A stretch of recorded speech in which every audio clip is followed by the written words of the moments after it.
Audien, you'll have to forgive me if I seem all over the place, but literally like a few minutes ago, we almost had to reschedule. And then all of a sudden my stomach started bothering me. I'm like, oh no.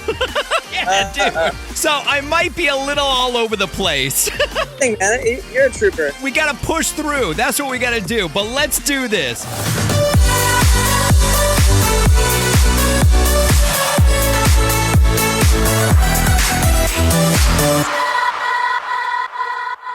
Audien, welcome back to America's Dance 30. It's so great seeing you. Great to see you, man. Good to be back.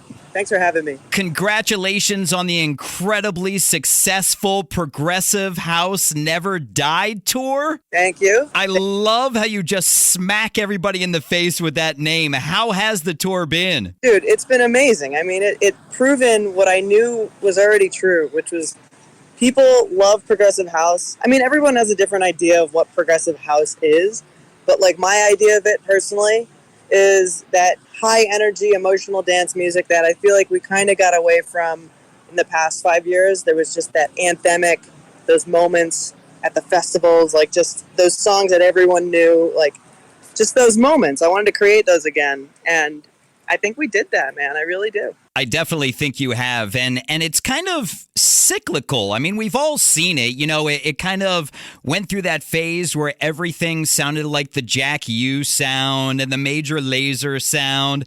Then Progressive House came back. Then it went away for a little. I mean, it's all cyclical. It's all cyclical. But, you know, at the end of the day, good music lasts forever. And that's also what this whole tour was about, was like, this music never died. It never left because it's good, because good music is forever, man. You can listen to it 40 years from now and be like, that's now vintage. Good stuff that lives forever, man.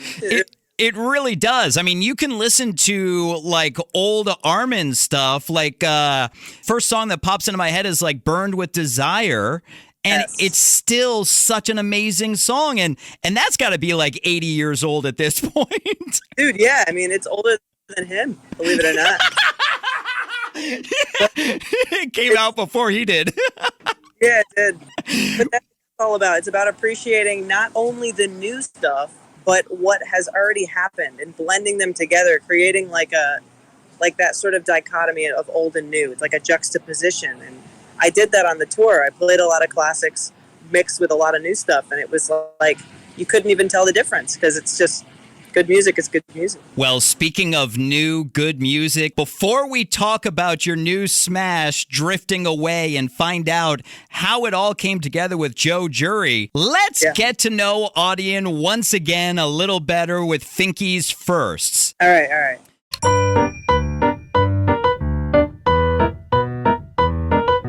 Do you remember the first show you ever played? Yes.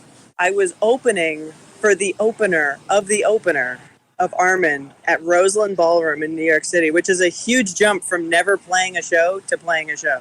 It was crazy. Did he play Burned with Desire?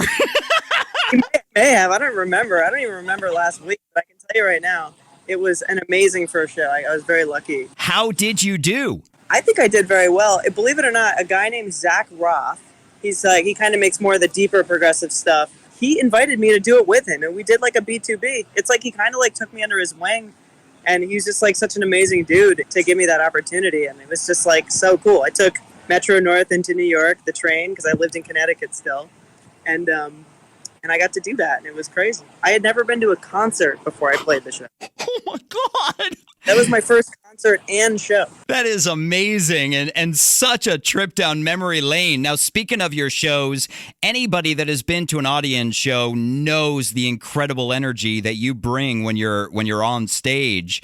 What is the first thing that you do to prepare on the day of a show? I don't drink, and I drink a lot of water. That's really it. But you also, what I've learned recently, you got to eat carbs. I don't eat enough carbs on the road, and so like I eat like plain stuff. I eat what like swimmers eat before swim meets. Like they eat like plain pasta and stuff. I eat that because it's like carbs. It's just carbs, you know? Because I burn so much during a set because I'm jumping the entire time. And like the crowd is too, really. I think that's what people have come to learn is like you're going to get a lot of energy at my shows. Like I can't even help it. Absolutely. And you definitely need to carb up. And I've noticed that, hosting festivals, if I don't eat enough carbs, there's times where I'm dizzy just from like screaming so much and getting my energy so high. Oh, dude, so dizzy. Yeah, I mean, I get like headaches. Like if I don't eat enough carbs, like my job is physical. It's very physical. It truly is. It almost should be a sport. I'm going to start wearing athleisure to my shows. Oh my God, that's hilarious.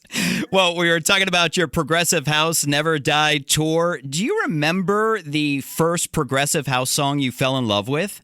Probably Seek Bromance, Avicii, you know, that remix, that Tim Avicii remix. That was probably one of the first ones that I was like, yeah. Or actually some of the early Alesso stuff, like Years. Remember that one? So Absolutely. good. That era of music to me still like is so just deep in my heart, and I'm trying to create that again because it was so special. And those songs, once again, are not only timeless, but they're so incredible. Now, your new smash, Drifting Away, of course, we're going to be talking about that coming up. But do you remember the first song you ever produced? I mean, it was bad. I can tell you. But yeah, I remember some of the early sequences of absolute hot trash. Yeah. Oh my God. If that's not the name of your next song, I am going to be severely disappointed in you. Sequences of hot trash. Well, finally, in Finky's firsts, of course, your schedule is insane, traveling all over the world. But if you retire today, what would be the first thing you do tomorrow? Man, I would go fishing a lot. I want to go fishing again. I like fishing. Really? Yeah, dude. You're in Florida. You know the vibes. Yeah, but dude, I've known you all these years. I never figured you for a fisher. I grew up fishing. Did you really? Yeah, my dad was a fisherman. Oh my God, the things you learn during interviews. That's amazing. Family was like, I'm like coming from a fishing family. Like that's where I originated. That's the origin of the Nate. I have so much more respect for you now. Wait. Take it. Let's talk all things Drifting Away. Now, one thing that I love about a lot of your music is a lot of times you find vocalists that aren't necessarily the biggest names, and their voices are just so incredible. How was this song born with Joe Jury? Well, to speak about that real quick, like, I don't care who it is singing. If it sounds good, it is good. That's how I am. Like, and a lot of the time, the writer of the lyrics is the best version of the song because they put so much into singing it because it came from their heart ultimately. So I mean, it's pretty hard to beat that, and oftentimes I'll just use the writer because nobody can beat the writer. The writer's the origin. But Joe Jury, believe it or not, I had done the instrumental already. It was done, and working with Armada, they helped me find really, really good top lines and really good vocalists to work with, and this just popped up in my inbox one day, and I was like, this is done. I didn't have to do really anything to it. It was just done. Joe is amazing. Like, I haven't even met him before, and he's just insane. Like, he's going to be one of the next, I think, big vocalists, if not in dance in general, just because he's got such a great voice, and he's so good at creating, like, vocal arrangements and everything. It's just so perfect. I was like, how is this real? I usually have to work way harder to get it sounding the way that he sent it. Was this the easiest song you've ever made?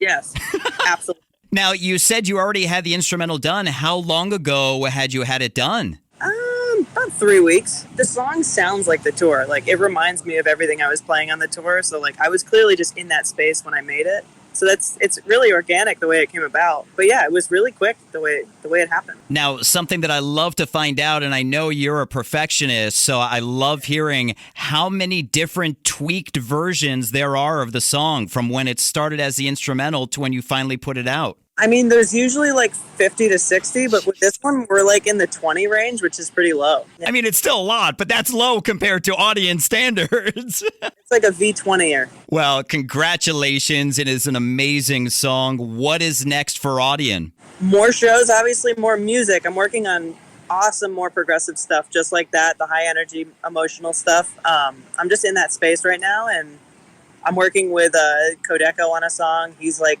so talented and underappreciated in my opinion. So truly. We're doing a song together. Working on another one with Artie again because I love Artie. He loves me, I think. Oh, wait, hold on. We've got Artie over here. Let's bring him in to see if he actually does. No, I'm joking.